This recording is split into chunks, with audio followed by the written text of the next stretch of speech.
Et on retrouve notre expert Antoine Fraisse-Soulier. Vous allez nous présenter un actif et le passer à la loupe. Aujourd'hui, focus sur Investor AI US. Oui, effectivement, c'est un nouveau smart portfolio que nous avons listé sur la plateforme eToro. Alors, ce portfolio, en fait, a été mis en place avec un partenaire, une société, un hedge fund au UK qui s'appelle Bridgewave. Et cette société, donc fondée en 2018, utilise l'intelligence artificielle pour créer des solutions d'investissement automatisées euh, en actions et en crypto. Alors, lorsqu'on se penche un petit peu sur le fonctionnement de ce portefeuille, il vise à surperformer en fait son indice de référence. Son indice de référence, c'est le S&P 500, en combinant une intelligence artificielle avec des principes de diversification. Et puis, il y a également un rebalancement, c'est-à-dire un rééquilibrage du portefeuille tous les mois.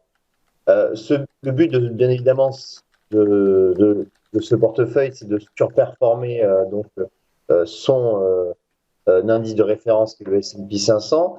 Lorsqu'on regarde les statistiques, on voit que eh bien, ça a fonctionné, puisque en 2022, le portefeuille a eu une performance de quasiment 9%.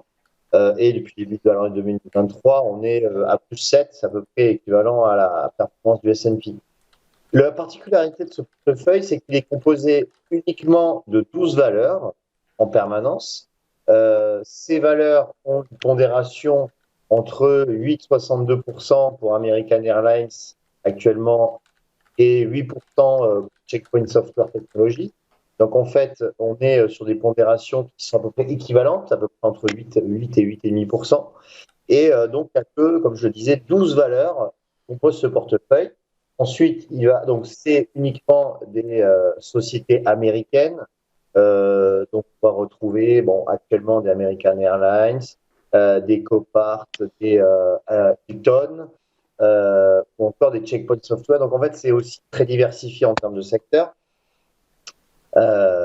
Et comme je le disais, c'est arbitré tous les mois, donc en fonction du momentum que va avoir cette société, et pour essayer de tirer au maximum la performance de la société qui compose le portefeuille.